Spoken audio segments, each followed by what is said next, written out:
The two greedy ants got rich from the giant peach, but they kept James locked away. Chapter 7. The two women and the small boy stood absolutely still on the grass underneath the tree, gazing up at this extraordinary fruit. James's little face was glowing with excitement. His eyes were as big and bright as two stars. He could see the peach swelling larger and larger, as clearly as if it were a balloon being blown up. In half a minute, it was the size of a melon. In another half minute, it was twice as big again. "Just look at it growing!" Aunt Spiker cried. "Will it ever stop?" Aunt Sponge shouted, waving her fat arms and starting to dance around in circles.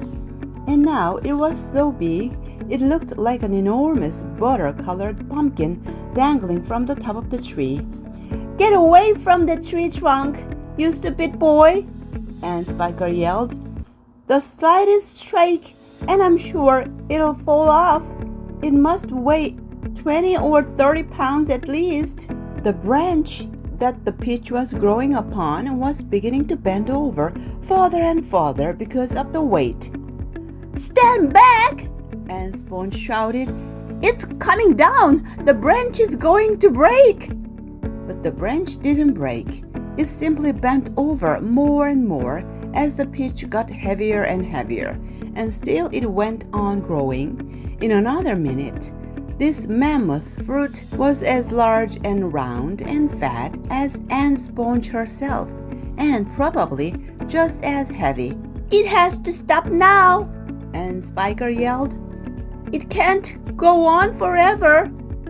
But it didn't stop. Soon it was the size of a small car and reached halfway to the ground. Both ants were now hopping round and round the tree, clapping their hands and shouting all sorts of silly things in their excitement. "Hallelujah!" Aunt Spiker shouted. "What a peach! What a peach!" "Terrifico!" Aunt Spongy cried out. "Magnifico! Splendifico! And what a meal! It's still growing!" I know! As for James, he was so spellbound by the whole thing that he could only stand and stare and murmur quietly to himself. "Oh, isn't it beautiful? It's the most beautiful thing I've ever seen." "Shut up, you little twerp!" Aunt Spiker snapped, happening to overhear him. "It's none of your business." "That's right," Aunt Sponge declared. "It's got nothing to do with you whatsoever. Keep out of it." "Look," Aunt Spiker shouted.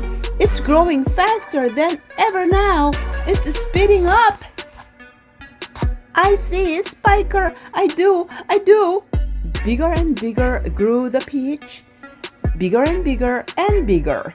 Then at last, when it had become nearly as tall as the tree that it was growing on, as tall and wide in fact as a small house, the bottom part of it gently touched the ground, and there it rested. "It can't fall off now," Aunt Sponge shouted. "It's stopped growing," Aunt Spiker cried. "No, it hasn't." "Yes, it has."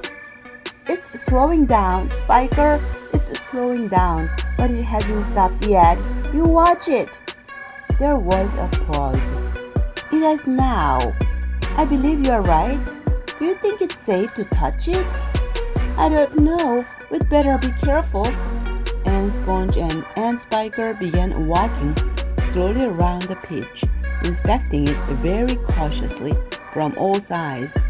They were like a couple of hunters who had just shot an elephant and were not quite sure whether it was dead or alive. And the massive round fruit towered over them so high that they looked like midgets from another world beside it.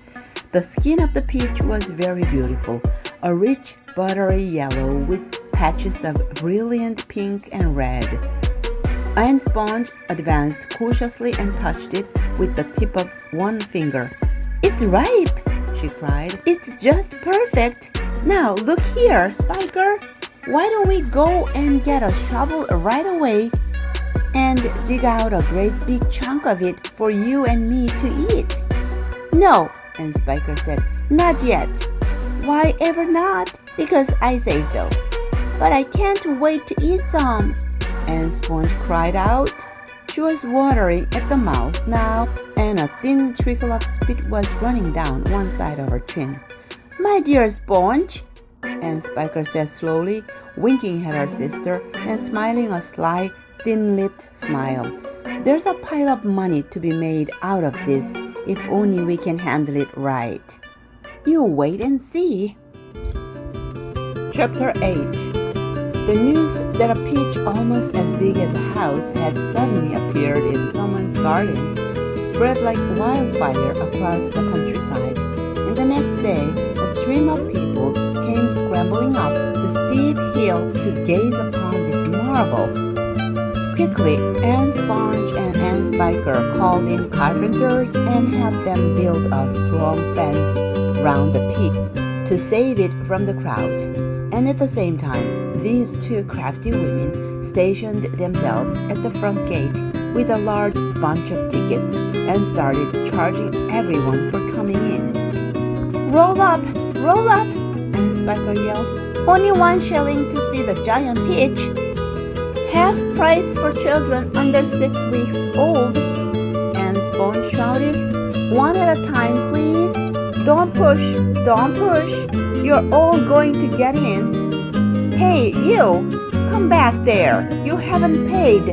By lunchtime, the whole place was a seething mess of men, women, and children all pushing and shoving to get a glimpse of this miraculous fruit. Helicopters were landing like wasps all over the hill, and out of them poured swarms of newspaper reporters, cameramen, and men from the television companies. It'll cost you double to bring in a camera, and Spiker shouted. All right, they answered. We don't care, and the money came rolling into the pockets of the two greedy ants.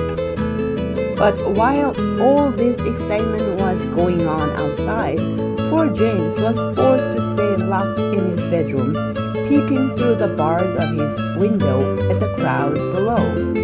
The disgusting little brute will only get in everyone's way if you let him wander about, and Spiker had said early that morning.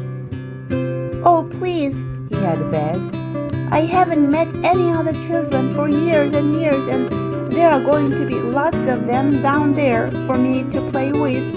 And perhaps I could help you with the tickets. Shut up, and Sponge had snapped. Your Aunt Spiker and I are about to become millionaires, and the last thing we want is the likes of you messing things up and getting in the way. Later, when the evening of the first day came and the people had all gone home, the ants unlocked James's door and ordered him to go outside and pick up all the banana peels and orange peel and bits of paper that the crowd had left behind.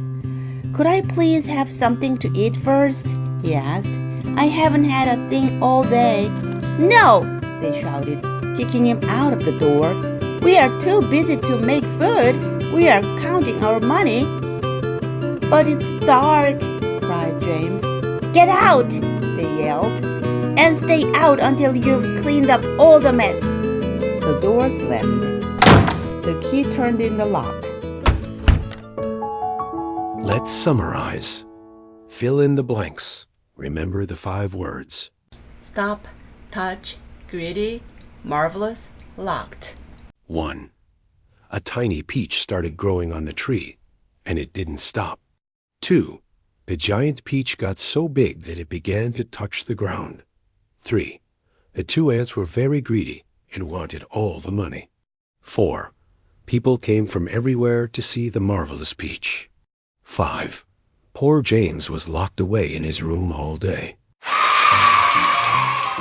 Something magical happens, and James's journey begins. Don't miss the next chapters. Great job, everyone! Thanks for watching. See you next time.